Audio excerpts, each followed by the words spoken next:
Suomessa ja Euroopassa eletään jo 6. vuotta taantuman aikaa. Huonosta taloustilanteesta ja kasvavasta työttömyydestä on tullut jo lähes pysyvä asiantila.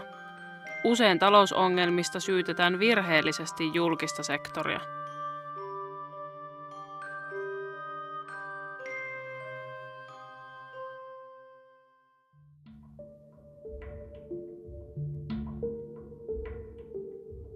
Taantuman taustalla on tosiasiassa vuoden 2008 talouskriisiin johtanut finanssikeinottelu, pankkien ja sijoittajien puhaltama kupla. Kupla synnytti puhjetessaan reaalitalouden kriisin ja työttömyyttä sekä velkaannutti valtiot.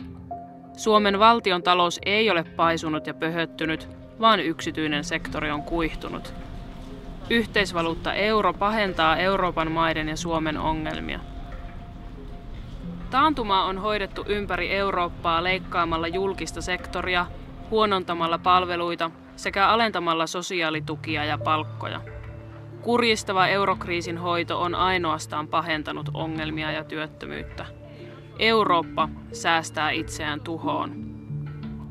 Jopa kansainvälinen valuuttarahasto IMF ja taloudellisen yhteistyön järjestö OECD ovat alkaneet arvostella Euroopan valitsemaa politiikkaa. Vyönkiristys ei ratkaise ongelmia, vaan tappaa kasvun ja aiheuttaa työttömyyttä ja kärsimystä. Suomessa ja Euroopassa pitäisi tukea talouden pyörien pyörimistä ja hyvän kierrettä elvyttämällä. On järkevää, että valtiot elvyttävät satsaamalla tuottaviin kohteisiin ja tulevaisuuden tuotannon tekijöihin, vaikka velkarahalla. Valtion talous ei ole kotitalous, eikä valtio pyri samalla tavalla velattomaan tilaan kuin kotitaloudet. Velkaraha on historiallisen halpaa, eikä korkojen nousu ole näköpiirissä. Elvytys ja investoinnit tulee kohdistaa osaamisen kehittämiseen, tutkimukseen ja tuotekehitykseen sekä yhteiskunnan elintärkeään infrastruktuuriin. Tärkeintä on saada työttömyys laskuun, ja se ei tapahdu oikeiston peräänkuuluttamilla leikkauslistoilla.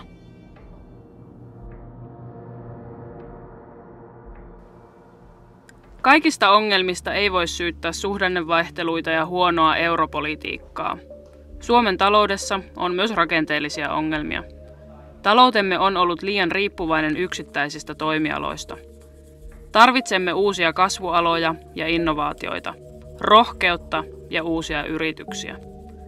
Valtio voi tukea talouden uudistumista panostamalla tutkimukseen, tuotekehitykseen ja koulutukseen, tukemalla yritysten toimintaedellytyksiä sekä pitämällä huolta yhteiskunnan toimivuudesta.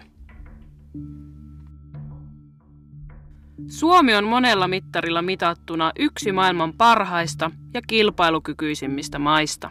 Ongelmien edessä meidän on muistettava vahvuutemme ja pidettävä niistä kiinni. Suomen yhteiskunnan parhaita piirteitä ovat turvallisuus, ihmisten välinen tasa-arvo, maailman mittakaavassa pienet tuloerot, toimivat julkiset palvelut ja tehokas julkinen sektori sekä laadukas koulutusjärjestelmä. Hyvinvointivaltion rakenteita pitää uudistaa, mutta ei romuttaa. Uudistaminen ei saa tarkoittaa kaikkein heikoimmilta leikkaamista ja epätasa-arvon ja tuloerojen kasvattamista. Talous on ihmistä varten, eikä ihminen taloutta.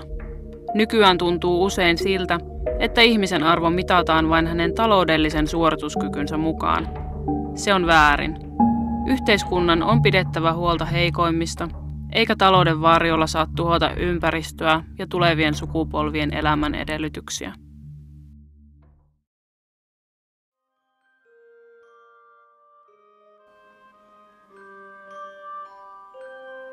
Talousjärjestelmä kaipaakin melkoista peruskorjausta, jotta se palvelisi ihmiskuntaa paremmin ja tasa-arvoisemmin ympäristön kantokyvyn rajoissa.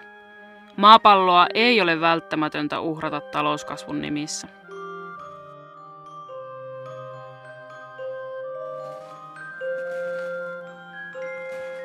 Ihmisten yhteistoiminnalla ja politiikalla voidaan muuttaa maailmaa.